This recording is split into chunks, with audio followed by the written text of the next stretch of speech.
सहनावतु सहनो भुनक्तु सह वीर्यं करवावहै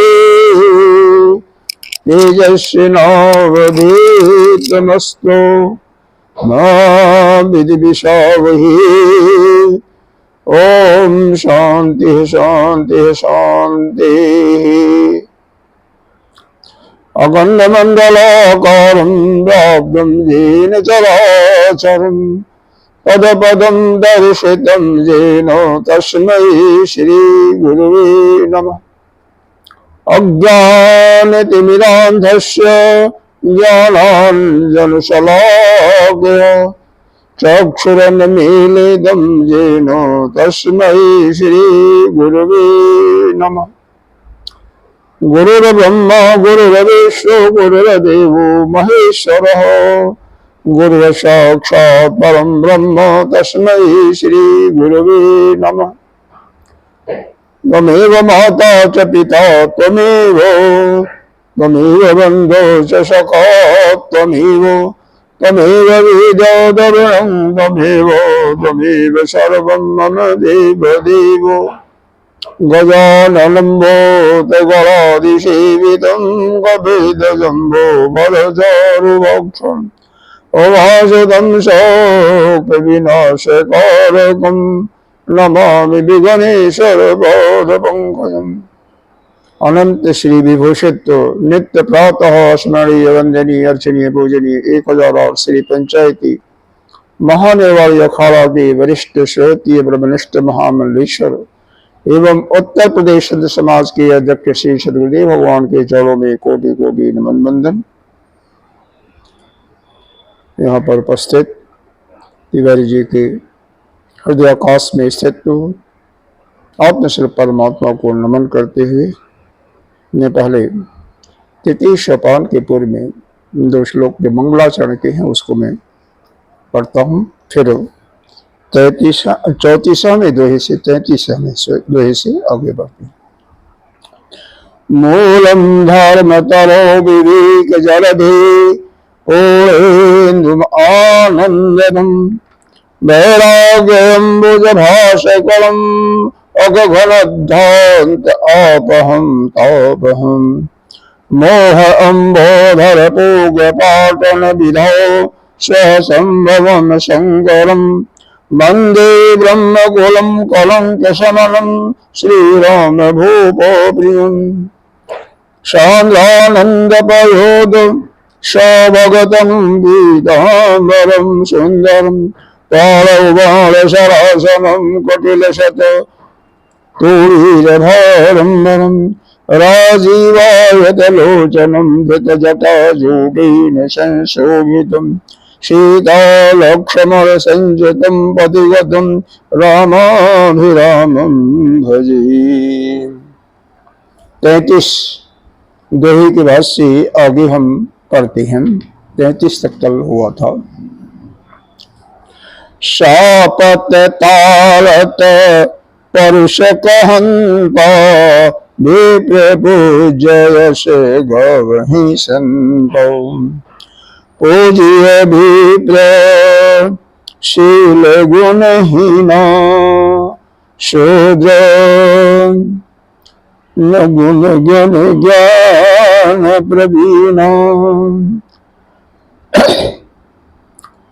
कही निज धर्म ताई समझावा निज पद प्रीति देखी मन भाव रघुपति चरण कमल सिरुनाई गयो गगन अपनी गति पाई।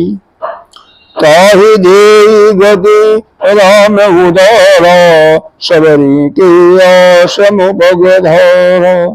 सबरी देखे राम गृह आई, मुनि के बचन समुझ जिय भाई। सरस जलोचन बाहु विशाल, जटा मुकुट सिर उर बनमाल। श्याम गौर सुंदर दौहाई, सबरी परी चरण लपटाई। प्रेम मगन मुख बचन न्यावा, पुनि पुनि पद सरोज शिर नावा। सादर जल ले चरण पखारे, पुनि सुंदर आसन बैठारे। कंद मूल बल सुरसयति दी, राम कहुआन प्रेम सहित प्रभु खाई। बारंबार बखान सियापति रामचंद्र की जय। हम लोग कल तक चिंतन किए थे सीता जी का रावण के द्वारा कपट पूर्वक हरण किया गया।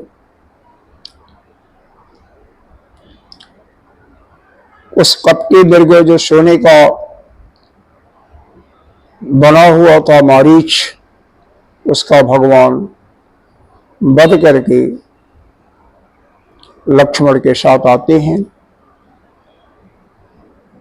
हालांकि लक्ष्मण को देख करके ही उनको मन में चिंता हो गई कि यह ठीक नहीं हुआ, अब सीता का वहां आश्रम में मिलना मुश्किल सा ही दिखाई देता है। लक्ष्मण कहते हैं, हे भाई, इसमें मेरा कोई दोष नहीं है। मैंने अपनी तरफ से पूरा प्रयास किया, लेकिन माता के आग्रह से मैं यहाँ पर आया। रास्ते में दोनों भाई सीता जी का खोज करते हुए वृक्षों से पूछते हैं, लताओं से पूछते हैं, विलाप करते हुए आते हैं। तो यहाँ पर दो पंक्तियां लिखी हुई हैं, उनको मैं कह देता हूँ, पढ़ देता हूँ दोबारा। शंकुल लता बिटप घन कानन, बहु खग मृग तह गज पंचानन। सघन जो घन है, बिटप घन, घन कानन, घन माने जंगल, घन माने घना जंगल। ऐसा है लता बिटप, लता लताएं जो होती है जो वृक्षों पर पड़ी, वृक्षों के आश्रय में रहती है, और बिटप माने वृक्ष। वह कैसे है? संकुल, मतलब उनका एक समूह है, अर्थात वह जो घना वन है, तात्पर्य है कि वह जो घना जंगल है, जिस जंगल से भगवान राम और लक्ष्मण आगे बढ़ रहे हैं सीता का खोज के लिए उस दंडकारण्य वन में, वह वन जो है लता और वृक्षों से भरा हुआ है। वहां पर बहुत से खग यानी पक्षियां, मृग, पशु और हाथी तथा सिंह हैं। साथ ही देवताओं के कृपा से देवताओं ने करुणा करके क्या भेजा? आवत पंथ प्रबंध निपाता, कहीं सब सही साप कहता। बीच में एक कमंद नाम का यह एक राक्षस था, तो गंधर्व, लेकिन ब्राह्मणों को सताता था, ऋषियों को सताता था। उसी यही घटना जब उसने दुर्वासा ऋषि के साथ एक बार किया, तो दुर्वासा ऋषि ने उसे श्राप दे दिया। विकराल रूप धारण किया हुआ था और उनको डरा रहा था। उन्होंने कहा, जा, तेरे को यही रूप अच्छा लगता तो जा, तो इसी रूप में हो जा, अर्थात राक्षस बनना। तब से वह राक्षस बना हुआ। भगवान आते हैं, जिधर जाए उधर वह चला जाए, भगवान रास्ता बदलते हैं फिर वह रास्ता बदल दे। इस प्रकार से वह ऐसा देवताओं ने क्या कृपा किया, कैसी कृपा, या कोई कृपा नहीं है। तो कहते हैं भाई कृपा तो है। कृपा इसलिए है कि भगवान उस समय माता जानकी के हरण के कारण विलाप कर रहे हैं, संतप्त हैं, दुखी हो रहे हैं। तो उनके इस दुख का निवारण करना है। तो इस दुख का निवारण करने के लिए वहां पर वह कबंध के माध्यम से वह एक क्रिया करवा रहे हैं। और बाद में यह कबंध कैसा था इसके बारे में थोड़ा सा बता देता हूं। इसके लिए प्रसंग शुरू किया है कि यह कबंध का जो मुख था वो पेट में धंसा हुआ था, यानी पेट और मुख एक ही हो गया था। इसी के लिए इसका नाम कबंध हो गया था। क्यों हुआ था, कैसे हुआ था? तो देवासुर संग्राम में क्या हुआ था? देवासुर संग्राम में क्या हुआ था? तो बताते हैं कि देवासुर संग्राम में इसका इंद्र ने वज्र मारा, लेकिन इस पर वज्र का कोई प्रहार नहीं पड़ा। अंत में इंद्र ने बहुत क्रोध करके उस पर मारा तो उसका सिर जो है पेट में धंस गया, सिर और पेट एक हो गया। उसने सोचा कि अब क्या करें, मैं कहां से खाऊं? तो इंद्र ने कहा जा तेरे हाथों को मैं इतना बढ़ा देता हूं कि जिनको पकड़ पाएगा उसी हाथों से तू खा लेना। तो उसके हाथ अपने इच्छा के अनुसार बढ़ जाते थे, घट जाते थे, जैसे हनुमान जी की पूंछ थी। हाथों से पकड़ करके वह जो भी पाता था जीव को वह खा जाता था। तो भगवान ने क्या किया, उसके दोनों हाथों को काट दिया, जिससे उसका वही बंद हो गया। लेकिन भगवान के उस स्पर्श से उसको मिलता क्या है? वही फल तो मिलेगा कि भगवान के द्वारा स्पर्श तो हो रहा है, खाली नहीं जाता भगवान का स्पर्श। वो भी दया करके ही किसी करते हैं। अरे अहिल्या को भी तो तारा था, अहिल्या पाषाण मूर्ति बनी थी, पैरों का स्पर्श करते ही वह, तो भगवान राम तो ऐसे हैं, जिसको स्पर्श करते हैं उसकी मुक्ति देते हैं। तो भगवान के स्पर्श से वह सुंदर गंधर्व के रूप में प्रकट हो जाता है, भगवान से क्षमा मांगता है, भगवान को प्रणाम करता है और पूरे अपने श्राप के वृतांत को भी कहता है किस प्रकार से दुर्वासा ऋषि ने श्राप दिया था, और फिर अपने लोक को, गंधर्व लोक को चला जाता है। ऐसा यह घटना हुई थी। साथ में यहाँ पर इसका एक उद्देश्य और सुनाने का, क्योंकि एक लाइन लिखी हुई है कि प्रभु पद देखी मिटा सो पापा। प्रभु के पैरों को देखते ही, जब मैंने आपके पैरों को देखा तो सारा मेरा पाप जो है वो क्या हुआ, नष्ट हो गया। भगवान राम उसको कहते हैं हे ब्रह्म। देखो अब यहाँ पर भगवान तो करुणा रस विलाप कर रहे थे, संतृप्त थे, दुखी थे। अब उनको क्या हुआ, जब वह आया, उससे मुलाकात होती है कबंध से, तो क्या होता, वहां पर वीर रस का उनके अंदर करुणा, वह जो विलाप कर रहे थे, करुणा विलाप कर रहे थे, दुखी थे, तो वह दुख से क्या हो गए, अब राक्षस आया तो उसको मारना पड़ा। तो उसको मारने के लिए उनको कौन सा रस आया, वीर रस का, यानी वह जो रस था, संतृप्त था, दुख था, वह किस में बदल गया, वीर में बदल गया। और फिर बाद में जब उसने प्रणाम किया, उसने भगवान से बारंबार इनका स्तुति करता है, तो भगवान उसको क्या होते हैं, ईश्वर रूप में हो जाते हैं। इस प्रकार से देवताओं ने इस प्रकार से किया कि उनका जो संतप्त था, जो दुखी थे, वह किसमें बदल गया, वह ईश्वर रूप में परिणत हो गया, पहले वीरस में और फिर ईश्वर रूप में। इसी समय यह जो भगवान राम लक्ष्मण दोनों भाई सीता के खोज में जा रहे हैं। बालकांड में सुना था आपने कि वही सती उस समय उनका परीक्षा लेने के लिए आई थी, और तभी चूंकि झूठा भगवान शिव से बोला कि कछु न परीक्षा लीन गोसाई, तो वहां पर चूंकि वह आई थी सीता के वेश में, भगवान राम ने उनके पिता का नाम का करके पुकारा और शिव जी का भी, दोनों का, तो वहां पर सकुचा जाती हैं और वहां से चली जाती हैं। भगवान शिव को कहती हमने कोई परीक्षा नहीं लिया, लेकिन भगवान अपने मन में उनको सब मालूम हो जाता कि भगवान तो सभी के मन के अंदर सभी जो क्या हो रहा सब कुछ जानने वाले हैं।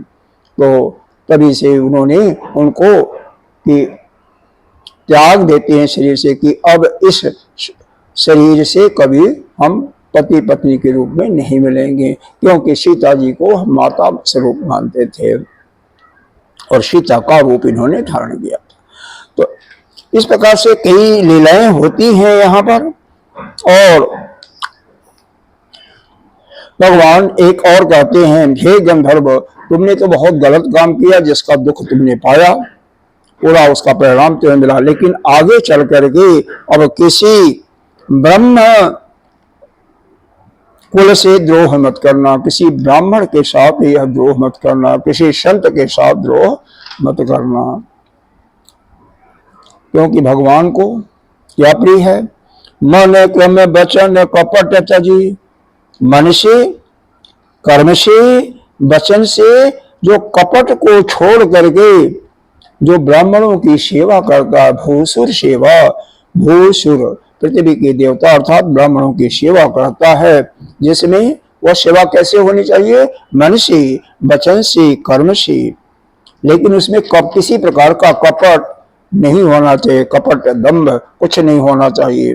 तो हे गंधर्व, मैं तुमसे यह कह रहा हूँ, मोहि निस्वाय ब्रह्म कुलद्रोही, क्योंकि जो ब्रह्म कुलद्रोही होता है उसको हमें नहीं अच्छा लगता। मोहि समेत विरंच शिव बसता के सब देव, तो अगर तुम ऐसा करेगा कि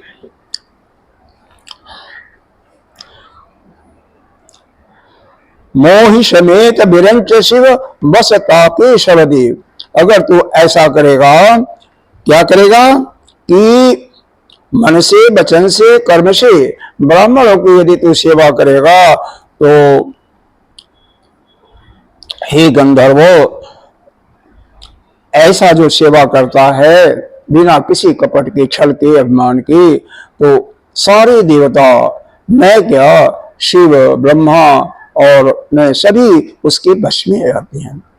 यानी भगवान को किसी को वश में करना है, भगवान की कृपा पाना है, तो क्या करे कि यह पृथ्वी के जो देवता है ब्राह्मणों का सेवा करे। कैसे करे? बिना अभिमान के, बिना कपट के, बिना छल के, मन, वाचा और कर्मणा, मन से, वचन से और कर्म के द्वारा उनकी सेवा करे, तो भगवान पसंद, जिस देवता को चाहे वही देवता प्रसन्न हो जाते हैं।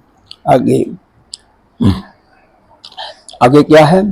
एक चीज और भगवान कहती हैं, सापत तारत परुषक हंता विप्र पूजयस गावहि संता।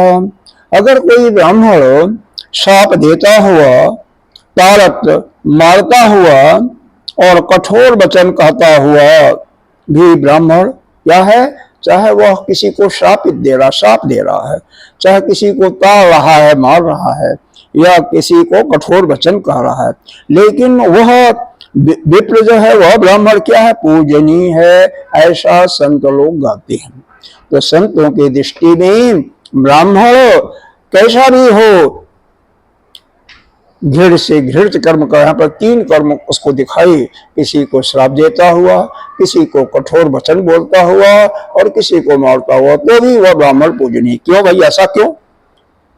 कहते हैं कि ब्रह्मकुल, वह ब्रह्मकुल में पैदा हुआ है ना, जिनके कारण से हमारे वेद सुरक्षित है, हमारा धर्म सुरक्षित है, जिन्होंने सब कुछ अपना समर्पण करके, त्याग करके हमारे वेदों की, हमारे धर्म की रक्षा की। भाई उनके पूर्वजों ने ही तो किया और उनको मिला क्या?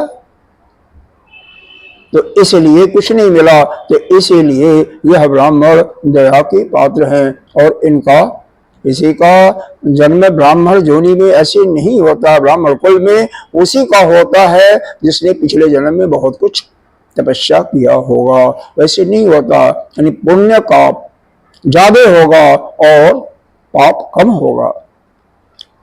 अब भाई बात तो यहाँ पर प्रश्न यह आता है कि ब्राह्मण दुराचार कर रहा तो क्या? तो ठीक है, जो गलत काम कर रहा है दुराचार कर, उसका फल उसको अगले जन्म में मिलेगा। यही तो है संसार, यह जगत यही है। जो पीछे किया हुआ है उसका फल तो उसको मिलना है। तो पीछे अच्छा किया हुआ था इसलिए ब्राह्मण कुल में पैदा हुआ, तो उसी कारण से वह पूजनीय है, क्योंकि उसके पूर्वजों ने धर्म की रक्षा की, वेदों की रक्षा की, इसलिए वह पूजनीय है। लेकिन शूद्र न गुण गण ज्ञान प्रवीणा, अगर कोई शूद्र है तो गुण और ज्ञान से हीन भी है तो भी वह पूजनीय नहीं होता, वह पूजनीय योग्य नहीं होता। आगे कहते हैं, कही निज धर्म ताहि समुझाव, निज पद प्रीति देखी मन भाव। श्री राम जी अपना धर्म, वही चल रहा जहां कल छोड़े थे, कही तजी निज धर्म ताहि समझाव। श्री राम जी अपने धर्म यानी भागवत धर्म कह करके इसको समझाते हैं, यानी भागवत धर्म का उपदेश देते हैं। निज पद प्रीति देखी मन भावा, क्यों कि अपने चरणों में प्रेम देख करके वह उनके मन को अच्छा लगता है। देखो किसी को अगर कोई प्रेम करता है तो निश्चित रूप से उसको अच्छा लगता है। तो भगवान है, तो भगवान के चरणों में जो प्रेम करता है भगवान उसको प्यारे लगते हैं, भगवान को वह प्यारा लगता है। रघुपति चरण कमल शिरुनाई, गयो गगन आपन गति पाई। करिए 33 के बाद, 33 दोहे के बाद कहा,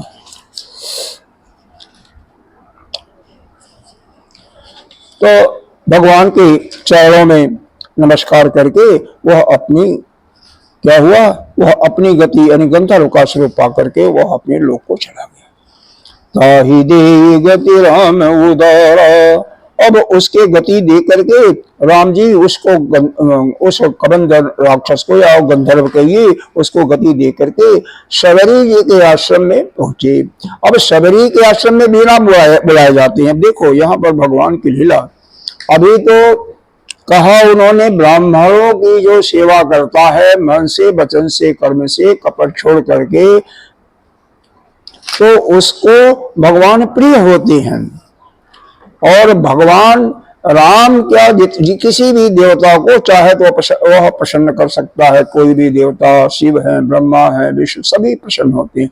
और ये तो राम साक्षात ब्रह्म थे, यह प्रसन्न हो रहे हैं तो बाकी की क्या बात है। तो ऐसा करके अब यही प्रसंग में ब्राह्मणों का वह किया और फिर कहा कि शूद्र गुणहीन हो तो भी उसकी पूजा, वह पूजा के योग्य नहीं है। फिर भी भगवान वही पर तुरंत क्या कहते हैं, शबरी के घर जाते हैं। शबरी क्या है, वह शबर जाति की है, शबर जाति की मतलब नीच कुल में पैदा हुई। आगे इसका वर्णन आएगा। तो उसके बाद भी उसके आश्रम में बिना बुलाए जाते हैं। क्यों जाते हैं? क्योंकि भगवान अपने भक्तों के वश में हैं, तो वह भगवान के अंदर उसका इतना आनंद भक्ति है, उस भक्ति के कारण ही भगवान जाते हैं। आगे यहीं पर भगवान राम उसको कहेंगे, हे शबरी तेरे अंदर तो जो 9 भक्ति है, 9 भक्तियां हैं और एक भक्ति को 9धा भक्ति के रूप में यह भगवान ने समझाया है। शबरी देखती है कि राम घर आ गए हैं, निर्धना। शबरी भगवान राम को घर आते देख करके मुनि के वचन समझ जियो है। मुनि का वचन क्या? मतंग ऋषि की वह शिष्या थी, तो मतंग ऋषि ने अपने प्राण को शरीर को छोड़ते समय उससे कहा था कि एक दिन भगवान श्री राम के रूप में यहाँ पर आएंगे, तभी से वह भगवान के लिए नित्य रास्ते को साफ करते, उसे कंकर और कांटे इत्यादि निकालती थी, सुंदर आसन रखी थी उसको भगवान के लिए ही।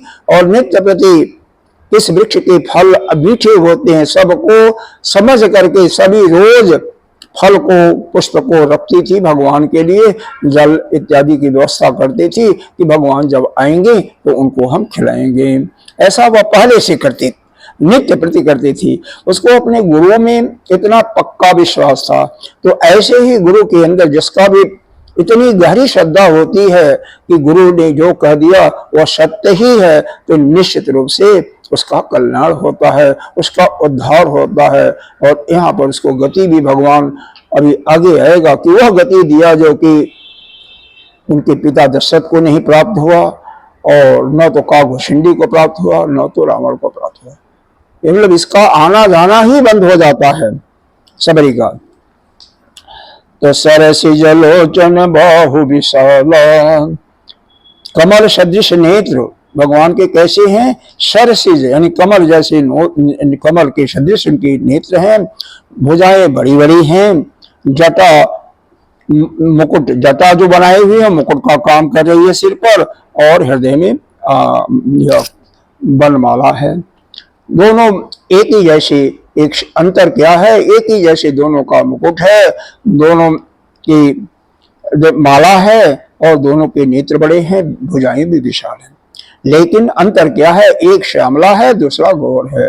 राम श्याम है तो वह लक्ष्मण गोरे हैं, दोनों भाई। शबरी परी चरण, उनके आते ही शबरी चरण में लिपट पड़ती है। प्रेम मगन मुख वचन, प्रेम में इतना व्याकुल हो जाती है, मगन हो जाती है, हाँ, कि उससे मुंह से कुछ बोला नहीं जाता। पुनि पुनि पद सरो, बारंबार उनके जो कमलवत चरण हैं उसमें अपने सिर को नवाती है, झुकाती है, प्रणाम करती है। सादर जल लय चरण, जल लाती है, जल से पखारती है, उनके चरणों को धोती है। फिर सुंदर आसन जो पहले से ही रखा हुआ था उसको बिछा करके उन पर बैठाती है। और कंद मूल फल जो है वो भी पहले से लाई हुई थी, सूरज से डेली लाती थी, नित्य प्रति लाती थी, और नित्य प्रति उसको बाद में जब नहीं भगवान आते थे तो उसी का भोग लगाती होगी अपने लिए।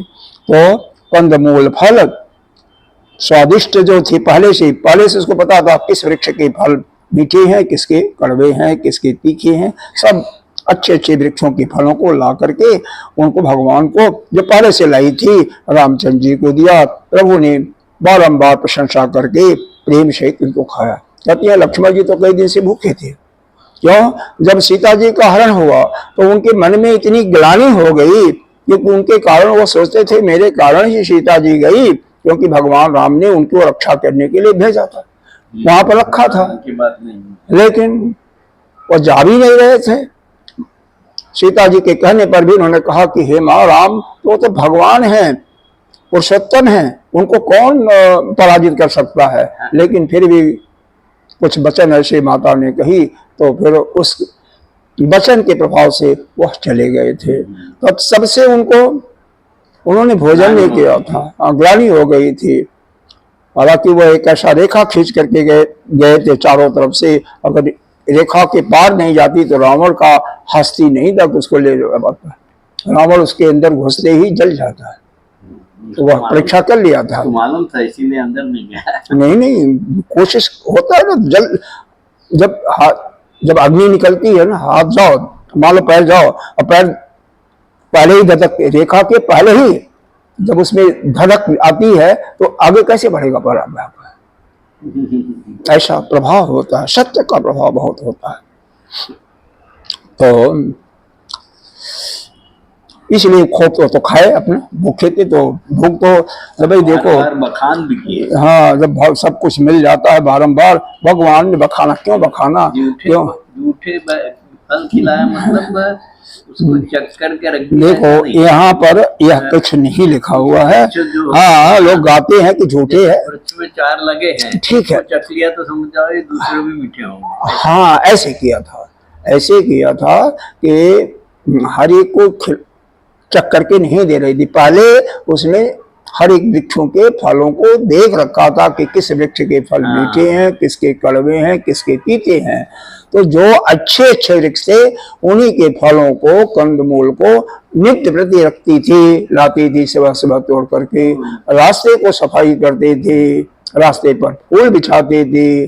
सुंदर आसन तो खैर रखा ही था पहले उसके पास। जूठे कहाँ हुए? जूठे तो वही होते हैं जो खाया जाए। तो यहाँ पर झूठा कहाँ लिखा हुआ है? ठीक है, लोग गाते हैं लेकिन यहाँ पर नहीं लिखा हुआ। नहीं लिखा हुआ यहाँ पर कहाँ लिखा हुआ? किसी पंक्ति में नहीं लिखा हुआ झूठा। अच्छा।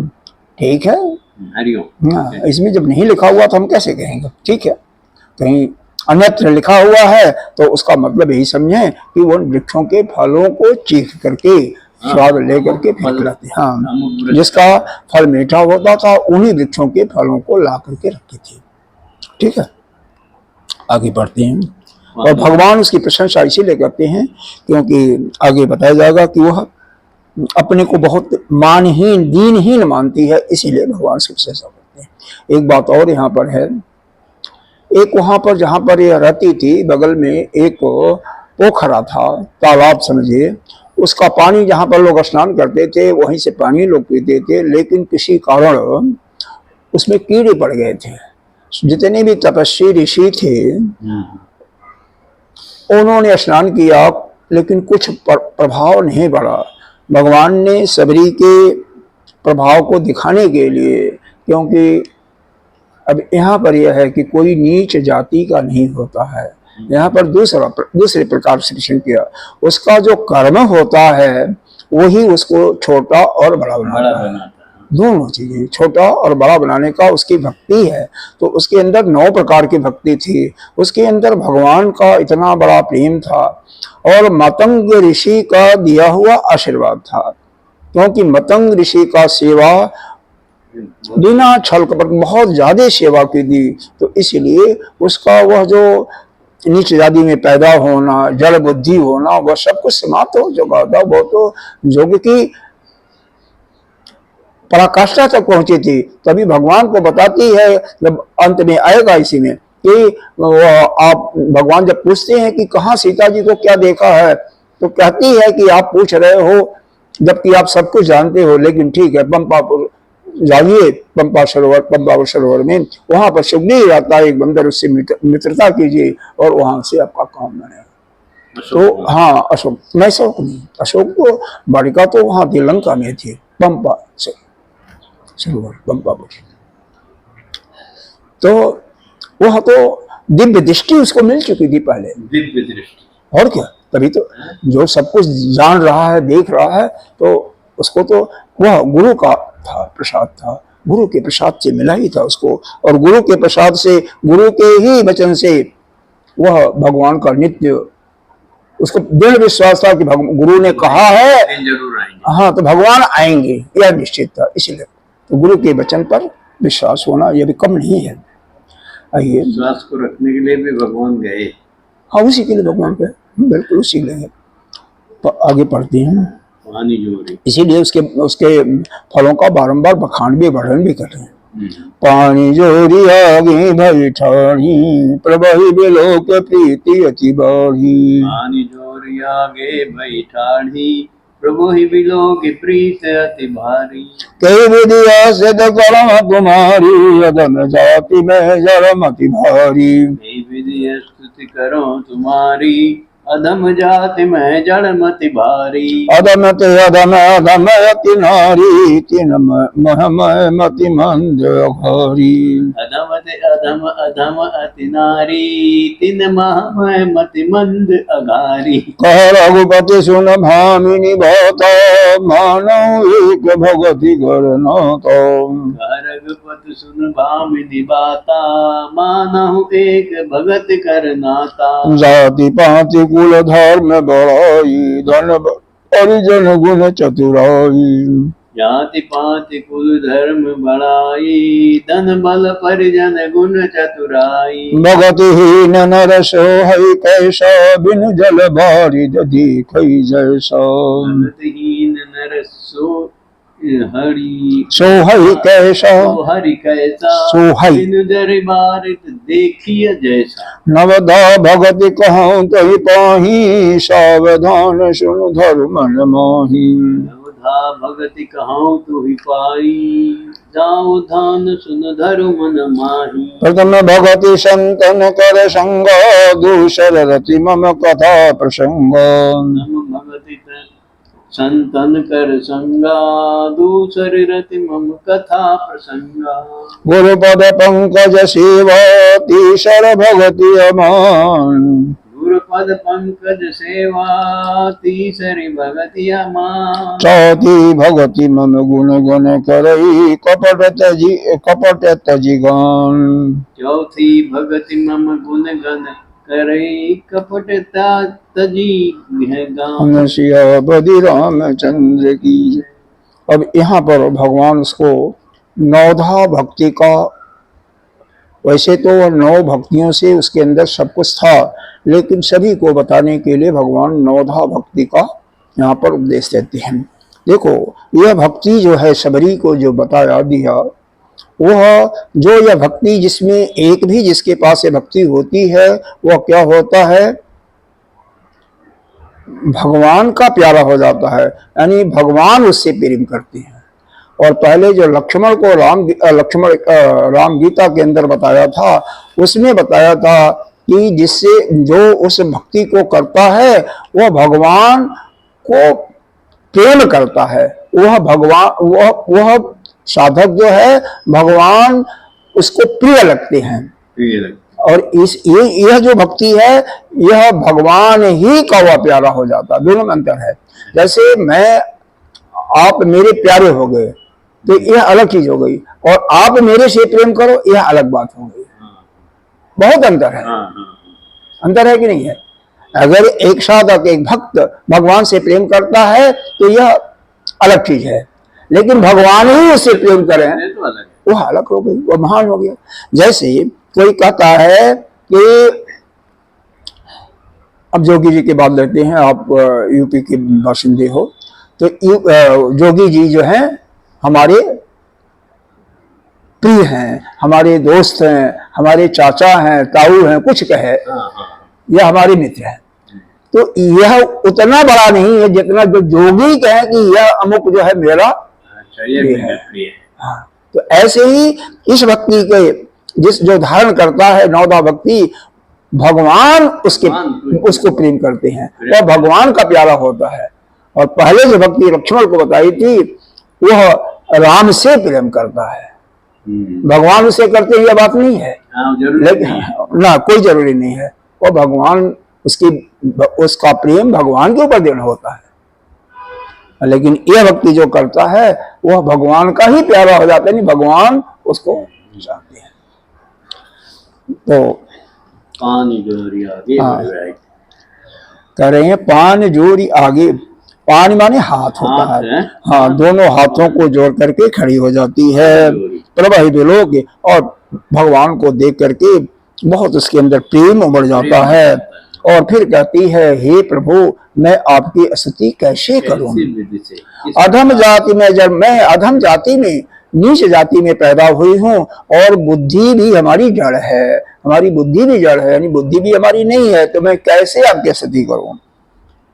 अधम, आगे जो लाइन है बहुत ही गंभीर है, इसीलिए भगवान ने उसको नवधा भक्ति का उपदेश दे करके उसको हाँ, अधम ते अधम, अधम से भी अधम है, और अधमत नारी, और फिर जो है स्त्रियां उनमें अधम है, सबसे अत्यंत अधम है। देखो अगर कोई अधम जाति का नीच जाति का है, लेकिन उसमें से जो स्त्री है वह अधम से अधम हो जाती है, क्योंकि स्त्रियां हाँ नीचे हो जाती हैं। तो इसीलिए वह कह रही है एक तो मैं अधम से अधम जाति में सबसे निम्न जाति में पैदा हुई हूँ, इसलिए अधम हूँ। दूसरे स्त्री होने के नाते उसमें भी एक और स्टेप नीचे चली गई। अच्छा, और फिर आगे क्या है, तीन मैं उसके बाद भी क्या है, मैं मतिमंद अघारी, मैं तो मेरी बुद्धि भी जो बहुत मंद है। मति कहते हैं बुद्धि को, मंद माने और भी बिल्कुल नहीं है, जड़ है प्रकार से। और अघारी, अघारी कहते अग माने पाप, अघ अरी, अग का दुश्मन यानी पाप को नष्ट करने वाला अर्थात भगवान है। तो हे प्रभु राम, आप तो पापियों के पापों को नष्ट करने वाले हो। तो जो मैं अधम से नीच जाति की पैदा हुई और उस नीच जाति में भी जो क्या हूं, स्त्री हूं, तो अधम से अधम हो गई, अधम से अधम हो गई। और मेरी बुद्धि भी बहुत मंद है, लेकिन फिर भी आप तो पापियों के पापों को हरने वाले हो, नष्ट करने वाले हो। तो क्या करो तुम, कह रघुपत ऐसे हो, मतलब आप तो पापियों के पाप को नष्ट करते हो और मैं तो अधम से अधम हूं, मेरी बुद्धि भी मंद है, तो मैं कैसे आपकी स्तुति करूं। तो भगवान क्या कहते हैं, सुन भामिनी, भामिनी माने सुंदरी। यहाँ पर 3 बार भगवान ने भामिनी शब्द का उपयोग किया है। सुंदरी क्यों कहा है कि उसकी एक तो 2 कारण थे। एक तो अपने गुरु में दृढ़ विश्वास था, गुरु की सच्ची सेवा तो की थी और दृढ़ विश्वास भी था। गुरु के वचनों पर जैसे कहते हैं ना मृत्यु निश्चित होती है, उसी प्रकार से उसके अंदर मन में, हृदय में, अंतःकरण में दृढ़ हो गया था। गुरु ने जो कहा था वह पक्का हो गया। दूसरा क्या था, वह जो 9 भक्ति का उपदेश देंगे वो सारी भक्ति उसके अंदर पहले से ही मौजूद थी।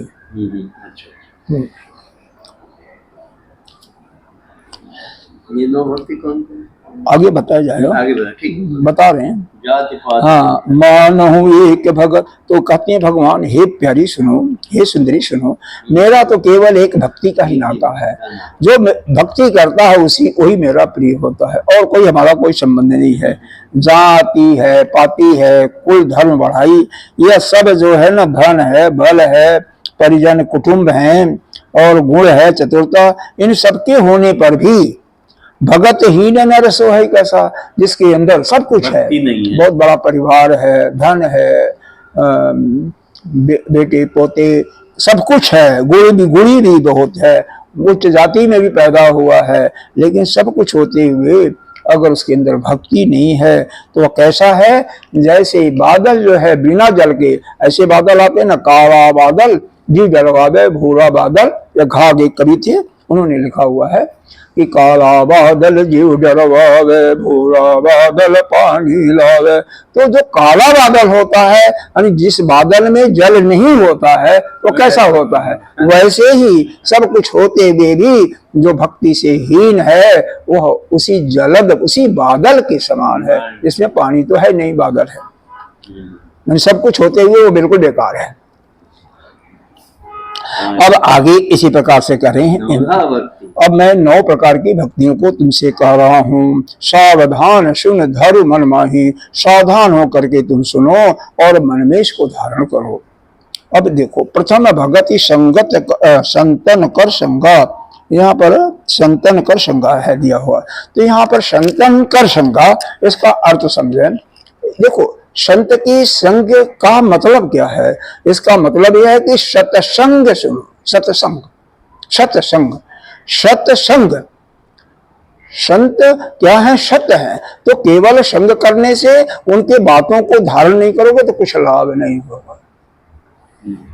तो सत्संग, पहला भक्ति क्या है, सत्संग। हाँ, ऐसा संतों का संग। देखो, संत का संग मतलब सत्संग कीजिए, यही है। संत क्या करते हैं, सत्संग करते हैं, ज्ञानी बताते हैं। मतलब सत्संग सुनिए या सत्संग कीजिए, सत्संग कीजिए, पहली बात तो सत्संग, सत्संग। यह हमारे अखंड आनंद जी जो बहुत ही आजकल नहीं है, बहुत ही महान ज्ञानी पुरुष, महान आदरणीय, बनारस के पास ही पैदा हुए थे, महान संत, गुरुदेव जी भी उनके पास ला करके कई वर्षों तक रहे हैं, हाँ, पूजनीय हैं। तो उनके मुखार बिंदु से है कि सत, यह जो लिखा हुआ है इसका मतलब सत्संग करना। और फिर पहली भक्ति तो यह हुआ, और दूसरा कथा प्रसंग। हाँ, जो कथा है भगवान का, सत्संग में क्या होता है, अब सुनो, कथा में, सत्संग में क्या होता है, भगवान की कथा ही तो होती है, ज्ञान ही तो होता है, तो उसमें रति हो प्रेम के साथ, ठीक है ना। तो सत्संग पाला है संतन। कर संग का मतलब यही है कि संतों का संग करने का मतलब यह है कि संत जो भी कहते हैं, जो भी उपदेश देते हैं, उसको धारण करो। सत्संग, सत देखो यह भी है क्या है, सत्संग, और वहां पर क्या है, संतन कर संगा है क्या, दोनों को मिला लीजिए बीच में तो सत्संग। यहाँ पे सत्संग मतलब सत्य का धारण करना, सत्य का धारण करना और सत्संग का ही करना, सुनना, दोनों चीजें एक ही है। और फिर भगवान की जो लीलाएं हैं, कथा है, दूसरी भक्ति, उसमें प्रेम करना। और गुरु पद पंकज सेवा तीसर भगति अमान, चौथी भगति मम गुण गण करें कपट तजगान। अब इसको कपट तजगान को भी ऊपर ले जाओ और अमान को ऊपर भी रखो, नीचे भी रखो, दोनों को भी। तो क्या है, गुरु पद पंकज सेवा, गुरु के चरणों में, पंकज माने किसे कहते हैं, कमल, जो कमल रूपी जो गुरु के पैर हैं, उनकी सेवा कैसी करनी है, केवल सेवा करनी नहीं, अमान, अभिमान को त्याग करके, छल कपट को त्याग करके। जब कोई सेवा तो करते हैं, भक्त लोग करते हैं, लेकिन दिखावा करके, या उनको उनसे कुछ लेना है, उस लेने के लिए भाई कुछ इच्छा है मन में, वो इच्छा पूरी हो जाए, चाहे धन की इच्छा हो, चाहे ज्ञान की इच्छा, किसी इच्छा के फलस्वरूप अगर करते हैं तो वो नहीं, बिना किसी छल कपट अभिमान के सच्चे रूप से केवल सेवा करना। तो ऐसा जो सेवा होता है, जो सेवक करता है, उसे तीसरी भक्ति है। और चौथी भक्ति क्या है, उसमें भी बिना अभिमान के और बिना छल कपट के, दोनों को एक साथ कर दो। और क्या है, मम गुण गण करई, भगवान के गुणों का गान करे, यह चौथी भक्ति है। चौथी मतलब भगवान के गुण का गान, गुण का गान, गुण का गान करना, यह चौथी भक्ति है। लेकिन उसमें भी छल कपट भी ना हो और न तो अभिमान हो।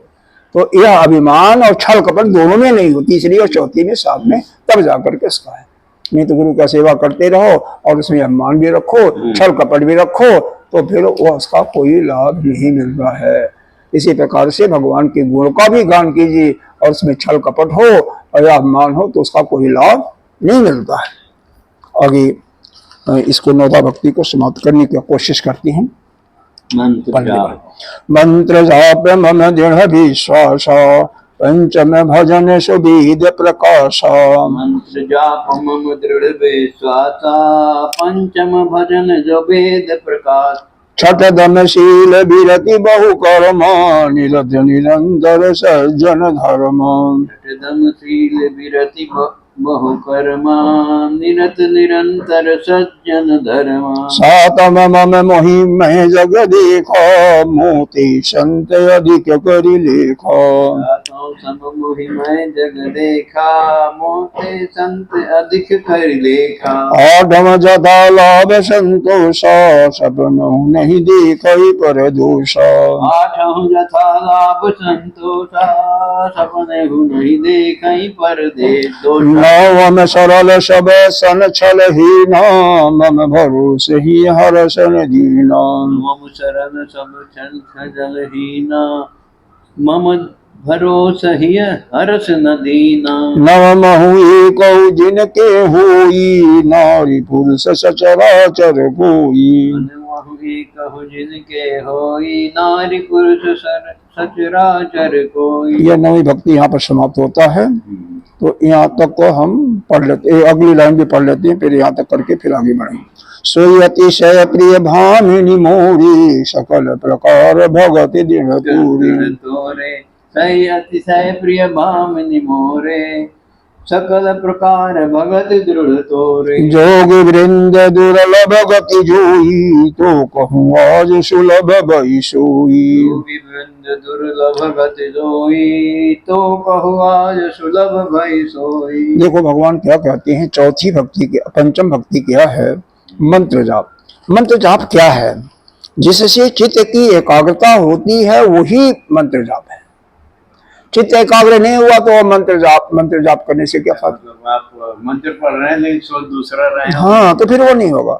मंत्र जाप करें तो क्या सोचें, भगवान इष्ट देवता को का ध्यान रखें।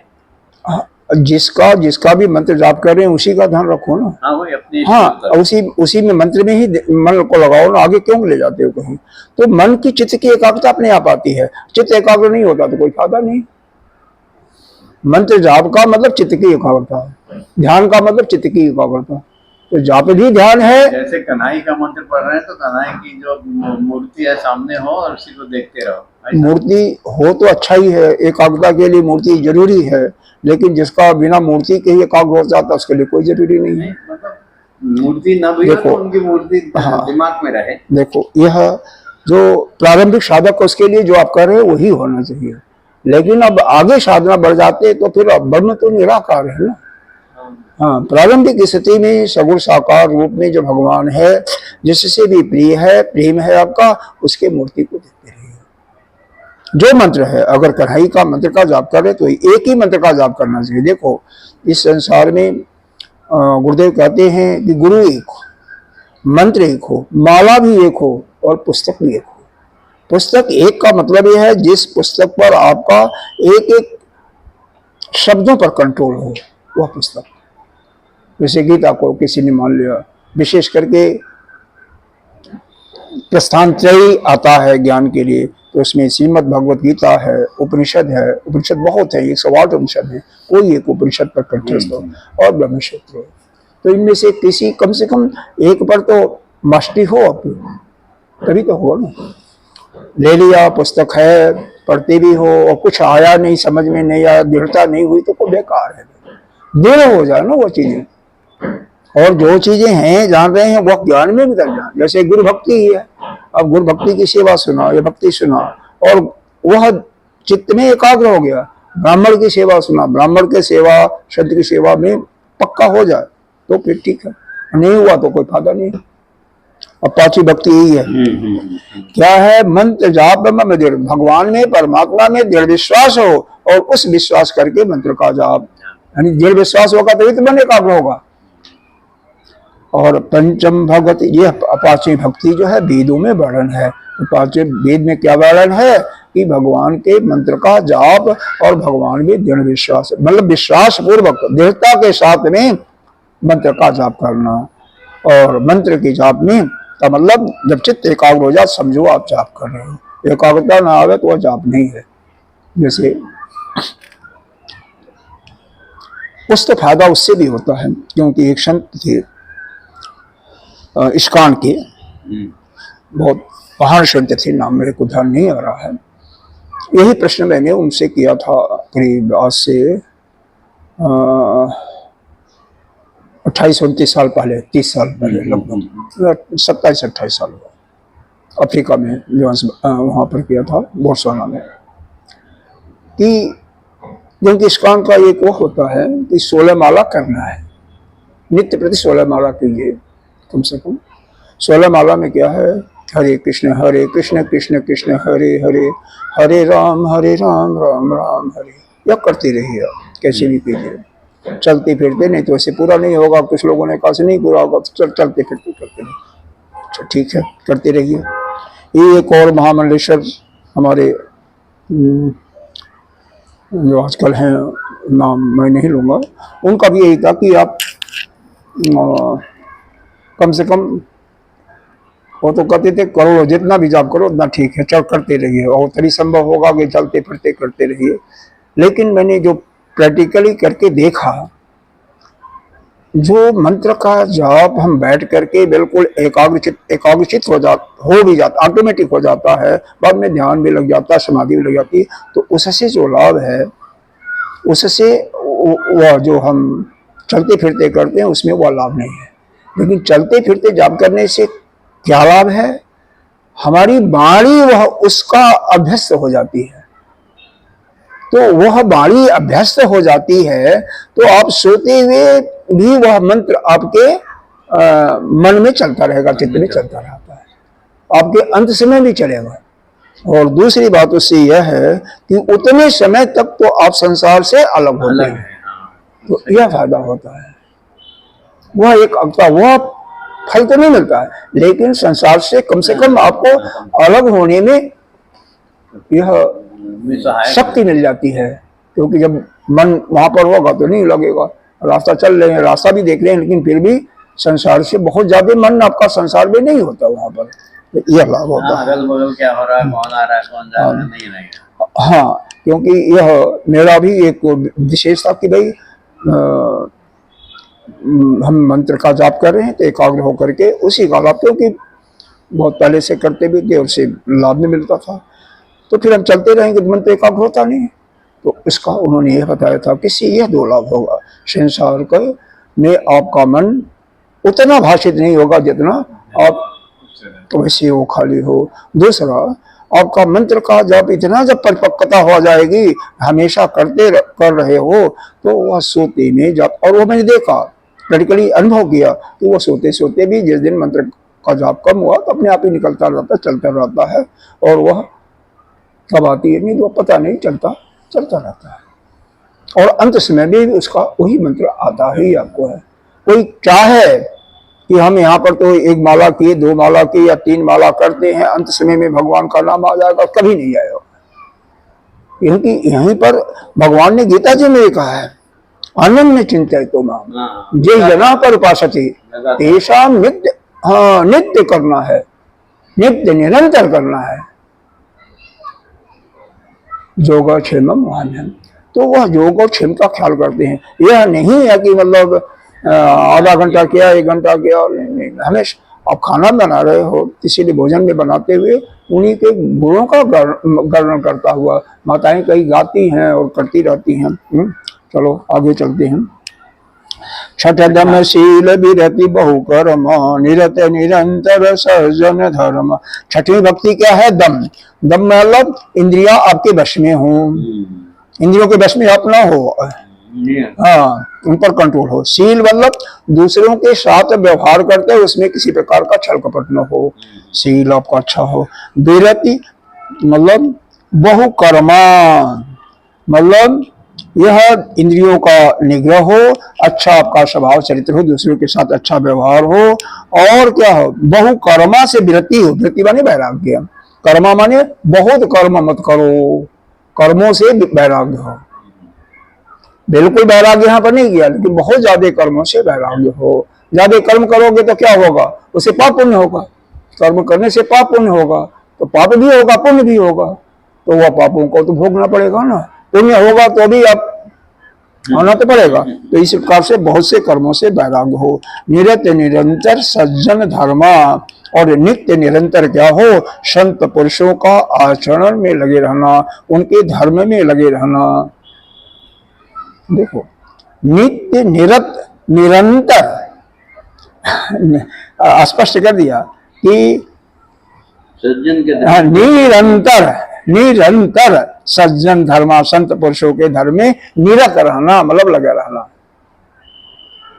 1 दिन 2 घंटा नहीं है, निरंतर, बिना ब्रेक। बिना ब्रेक, हाँ बिना ब्रेक, निरंतर है ना। निरंतर शब्द का देख लो क्या अर्थ होता है। निरंतर, लगातार, जैसे तेल धारावत कहते हैं इसको संत लोग। सातों समय मोहि में जगत। सातवां भक्ति क्या है? मेरे समान ही इस संसार को देखना, जगत को देखना। मोते संत, और मेरे से संत ज्यादा प्रिय हैं। भगवान में जितना प्रेम है उससे ज्यादा आपका सेवा प्रेम संतों में हो, यह सातवीं भक्ति है। देखो ये बहुत गंभीर है वैसे कि सातवां मम मोहि, मेरे समान ही सृष्टि को देखना और मेरे से भी ज्यादा संतों में प्रेम करना, उनको अधिक मानना। यह 3 उपनिषद में भी आया है, उसमें बराबर का आया हुआ। 8वां जथा लाभ संतोष। 8वीं भक्ति क्या है? जितना लाभ जो भी मिल जाए उसी में संतोष करना। अनिसंतोष धन, गोधन गजधन बाजधन और रतन धन खान, जब हमें संतोष धन सब धन धूर्षणा। सपना नहीं देखने पर दोषा, सपने में भी दूसरे का दोष नहीं देखना। दूसरे के दोष देखने से क्या होता है? मान लो किसी के दोष, हम आपके दोष को देखते हैं, तो वह दोष जो आपके अंदर है वो मेरे अंदर आ जाएगा। इसलिए किसी के दोष को नहीं देखना, और जो नहीं देखता उसी को अनुसुईया कहते हैं। अनुसुईया माता ने किसी के अंदर दोष नहीं देखती थी, असूया, सूया माने दोष को नहीं देखना। तो बिना किसी के अंदर दोष को देखे हुए क्या है, जो मिल जाए उसी में संतुष्ट रहना। नवी भक्ति अंतिम है। नवम सरल सब छल ही ना, सारे छल कपट को छोड़ करके बिल्कुल सरल रहना। और क्या है, सबके साथ एक ही बर्ताव करना। मम भरोसे ही हर्ष निधिना, हृदय में परमात्मा का भरोसा रखना। जैसे गीता में भगवान ने कहा था उसी तरह का ही है। हाँ हाँ बिल्कुल। और क्या है, किसी में अवस्था में हर्ष और धन्य का न होना, मतलब कभी अच्छा कोई समाचार सुनाए तो हर्षित भी न हो, और कभी बुरा समाचार हो तो दुखी भी हो। दुख भी आ जाए तो भी हाँ, दोनों में सम रहना, हर्ष और सम, सुख दुख में सम रहना। यह तो खैर विशेष ही है, लेकिन यह मुश्किल भी है, धीरे धीरे पालन करने से होता है। इन नौ में से जिसके पास एक भी भक्ति होती है, नौ महु एक हूँ जिनकी हुई, इनमें से जिसके पास एक भी भक्ति होती है, नारी पुरुष सचराचर कोई, वह स्त्री पुरुष जड़ चेतन कोई भी हो, वही अतिशय प्रिय भामिनी मोरी। हे भामिनी, हे सुंदरी, वह मेरे को अतिशय प्रिय है। देखो, ये नौ भक्ति में से किसी के पास एक भी भक्ति होती है तो वह भक्त ही मेरे को सबसे प्रिय है, ये भगवान ने कहा। नौ में से एक भी हाँ, बहुत कठिन नहीं है। करके करो तो सही। निरंतर वाला जो है वो तो फिर वही तो है ना, नित्य निरंतर। हाँ, सकल प्रकार भगत दृढ़ मोरे। फिर तुझमें तो, अब तेरे अंदर भामिनी, तुम्हारे अंदर तो सभी भक्ति दृढ़ है, नौ है। जोगी वृंद दुर्लभ गति जोई, और जोगियों को भी जो दुर्लभ गति है, तो कहूँ आज सुलभ भई सोई, वह तेरे को आज मैं देता हूँ, वह तुम्हें सुलभ हो गया। अब यहीं पर इसको विराम देते हैं, 1 घंटा ज़्यादा हो गया। तो पूर्णमदः पूर्णमिदं पूर्णमुदच्यते पूर्णस्य पूर्णमादाय पूर्णमेवावशिष्यते। ओम शांति शांति शांति।